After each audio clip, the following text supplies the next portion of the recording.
प्रभात एकता news Faridabad से। आज मेरे सामने कुछ ओल्ड एज अंकल बैठे हैं जो रिटायर्ड हो चुके हैं। आइए उनसे बात करते हैं और उनकी ज़िंदगी के बारे में जानते हैं कि रिटायरमेंट के बाद लाइफ कैसी हो जाती है।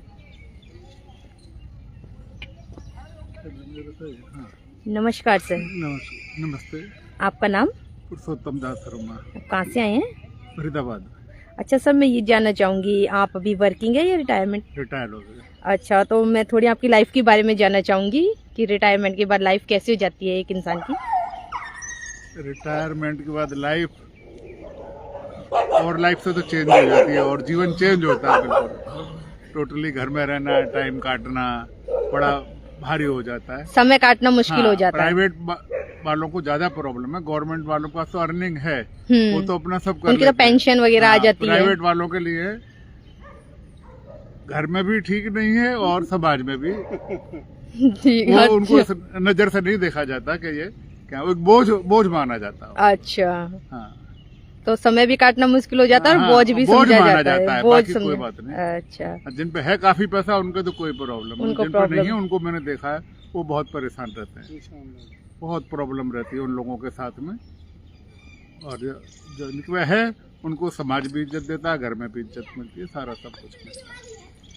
सर मैं आपसे जानना चाहूंगी अपने आप विचार आपके। हम भी रिटायर्ड हैं, वो बैठे रहते हैं यहीं बैठते तो अब समय को समय कैसे गुजारते हैं? अब पहले तो क्या वर्क में पता नहीं चलता। बिल्कुल बिल्कुल। हम भी प्राइवेट से ही हैं, प्राइवेट नौकरियों से, तो ऐसे ही टाइम निकालते हैं। कोई पेंशन वेंशन नहीं है, कुछ नहीं है, ऐसे ही टाइम निकालते हैं। घर में बैठो तो प्रॉब्लम, बाहर बैठो तो प्रॉब्लम ही। तो ये आपका ग्रुप है अभी? हाँ, ग्रुप है। अच्छा, उसी में आप टाइम पास करते हैं? उसमें टाइम पास। अच्छा, नमस्कार सर। नमस्कार। मैं आपसे जानना चाहूँगी आपके विचार। मेरा नाम अनिल त्यागी है।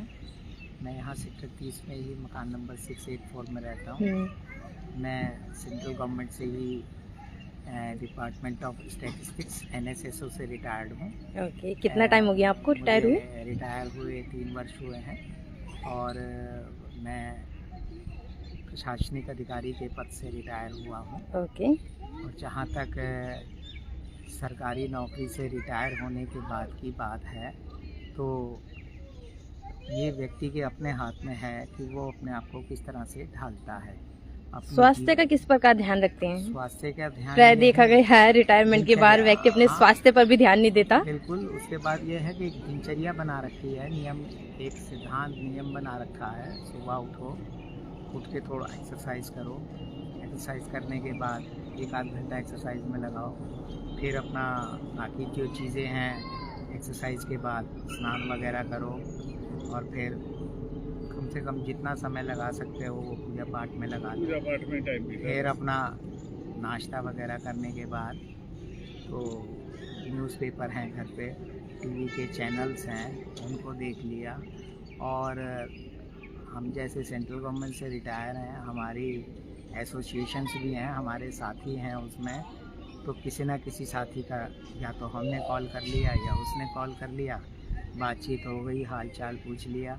महीने में 3 बार 60-70 लोगों की एसोसिएशन है, मिलते हैं, एंजॉय करते हैं, हल्दीराम के पास लंच करते हैं अपना स्मॉल सा कंट्रीब्यूशन दे के। और अपने आप को पूरी तरह से ये है कि मन में ये नहीं आने देते कि हम रिटायर हैं। अच्छा। एक नीरसता भरा जीवन जीने की इच्छा नहीं है। ठीक है, पेंशन सरकार देती है, पेंशन देती है, उसमें गुजारा हो जाता है। यदि आदमी जो है वो सूफी है, बिल्कुल कुछ ऐसा उसमें दुर्व्यसन नहीं है, तो वो भी अपना आराम से आजीविका चला लेता है, कोई दिक्कत नहीं है। बाकी परेशानियां हैं जो ईश्वर ने दी हैं उनको आदमी तो झेलता ही है। परेशानियां तो हर किसी की जिंदगी में आती हैं, हर एक के जीवन में है, चाहे कोई नौजवान है, चाहे कोई निपटना हमारे हाथ में। वो उसको समस्या है, उसको हल करना है। उपचार लें किसी बीमारी का, ये है। बाकी ये है कि 4-5 लोग हैं यहाँ, चर्चा भी कर लेते हैं और ज्ञानवर्धन ही होता है, कोई नुकसान नहीं होता बैठने से। आ जाते हैं यहाँ 4-6 लोग आ जाते हैं, 8 आ जाते हैं, लेकिन बड़ी अच्छी चर्चा, एक सात्विक चर्चा होती है। Thank you. पॉजिटिव सोच। सर मैं आपसे जानना चाहूँगी हाँ जी। जॉब करने से लेकर रिटायरमेंट तक परिवार वालों के व्यवहार में कुछ परिवर्तन आया? नहीं, कुछ नहीं आया। व्यवहार वैसा ही है जैसा कई बार देखा गया है कि। ठीक है। अच्छा सर, आपसे जानना चाहूंगी आपकी फैमिली वालों के नहीं, व्यवहार में कुछ परिवर्तन आया? परिवार में ऐसा कोई खास परिवर्तन नहीं है। आपकी इनकम रहती है तो थोड़ा वाइफ खास तौर से ज्यादा हाँ, मैं वही पूछने वाली थी मैं बाकी आपसे। बच्चों से कोई वो नहीं, बच्चे अपने सब वेल सेटल्ड हैं, अच्छी सैलरी है, तो सब अपने रह रहे हैं।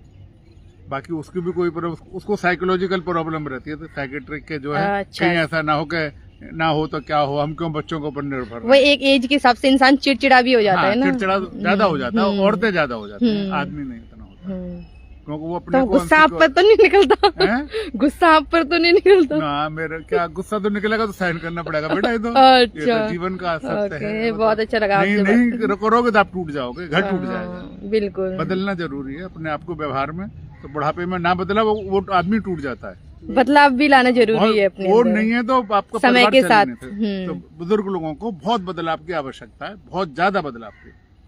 उसको कहूँगा सबके साथ एडजस्ट करना, बच्चों के साथ भी, फैमिली के साथ भी, तो और कोई वो नहीं दिन का है बस। बाकी हमें तो कोई प्रॉब्लम नहीं है, कोई वैसी प्रॉब्लम नहीं है। Thank you. हम लोग जैसा कि अभी आपने मेरे सामने जो बड़े बुजुर्ग थे, रिटायरमेंट लोग थे, आपने उनके विचार सुने। आपकी क्या राय है कि कृपया कमेंट बॉक्स में हमें कमेंट करें। आपको वीडियो कैसी लगी इसके बारे में भी हमें ज़रूर बताएं। धन्यवाद।